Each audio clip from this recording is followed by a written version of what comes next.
آج کی اس کہانی میں ہم بات کرتے ہیں جنات کیا ہوتے ہیں اور ان سے کیسے بچا جائے۔ جناتوں کی اس دنیا میں ہونا قرآن اور حدیث سے ثابت ہے۔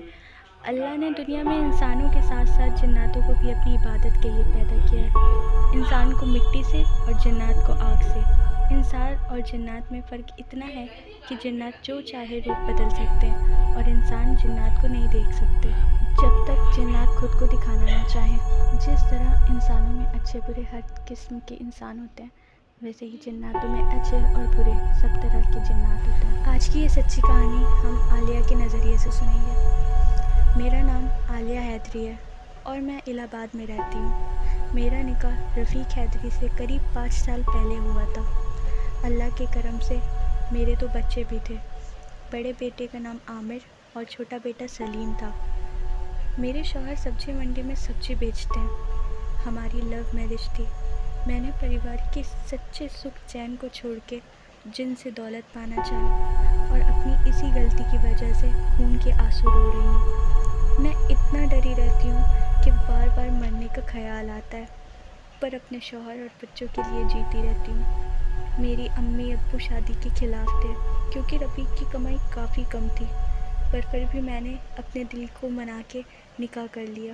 ہر چھوٹی چھوٹی باتوں کو لے کر میری رفیق سے لڑائی ہونے لگی، اور صرف پیار سے گھر نہیں چلتا، یہ ایک سچ ہے۔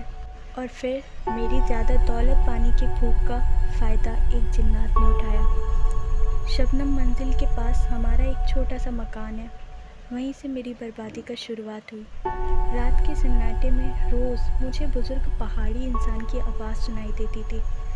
دن پر دن یہ سلسلہ بڑھتا گیا۔ میں نے رفیق کو بھی یہ بتایا، پر اس کو لگا یہ میرا وہم ہے اور اس بات پر اس نے غور نہیں کیا۔ ایک رات رفیق کام سے باہر تھے اور دونوں بچے بھائی جان کے گھر گئے تھے۔ تب اندھیرے میں ایک پرچھائی میرے بیڈ کے پاس آ کے کھڑی ہو گئی اور میرا نام پکارنے لگی۔ میں چلانا چاہتی تھی، پر ڈر کے مارے میری آواز ہی نہیں نکل رہی تھی۔ میں نے ہمت کی اور تیزی سے چیخی۔ گھر پہ تو کوئی تھا ہی نہیں۔ میری چیخ سن کے میری پڑوسن رضیہ میرے پاس آئی اور ہم دونوں کو وہ پرچھائی دکھی۔ اب وہ پرچھائی میرا اور رضیہ دونوں کا نام پکار رہی تھی۔ ہم دونوں ڈر کے کانپ رہے تھے، کچھ سمجھ ہی نہیں آ رہا تھا کہ کرے کیا۔ پھر میں نے ہمت کر کے پرچھائی کی طرف آواز سے پوچھا، کون ہو تم؟ کیا چاہیے؟ اس نے جواب میں بس اتنا کہا کہ وہ اس زمین کے نیچے رہتا ہے اور اسے کچھ دینا ہے مجھے۔ پھر اس نے کہا، اپنا تحفہ باہر نکال لو۔ یہ کہہ کے وہ پرچھائی غائب ہو گئی۔ میری تو خوشی کا ٹھکانہ ہی نہیں رہا۔ میں لالچی ہو گئی اور مجھے لگنے لگا زمین کے نیچے ضرور کوئی بہت اچھا خزانہ چھپا ہے اور اب وہ میرا ہوگا۔ میں اور رضیہ ہم دونوں کی خوشی کا ٹھکانہ ہی نہیں تھا۔ میں نے رضیہ کو بھی کچھ حصہ خزانہ دینے کا وعدہ کر لیا اور ہم دونوں نے ساتھ میں بیٹھ ہٹا کے زمین کھودنا شروع کر دی۔ صبح 4 بجے تک روم میں 1 میٹر سے زیادہ گڈھا کھود لیا تھا، پر زمین سے مٹی اور پتھر کے سوا کچھ نہیں نکل رہا تھا۔ ہمت ہار کے گڈھا پیک کرنے لگے اور غصے میں آ کے آخری بار گڈھے میں نے ایک وار کیا۔ تبھی ایک کانچ کی بوتل ٹوٹی جس میں آواز کے ساتھ گرم ہوا نکلی جو سیدھے میرے اندر گھس گئی۔ پچھلے سال ہوئی اس حادثے کے بعد میری زندگی جہنم بن گئی۔ میں کتنا بھی کھانا کھاؤں میرا پیٹ نہیں بھرتا تھا۔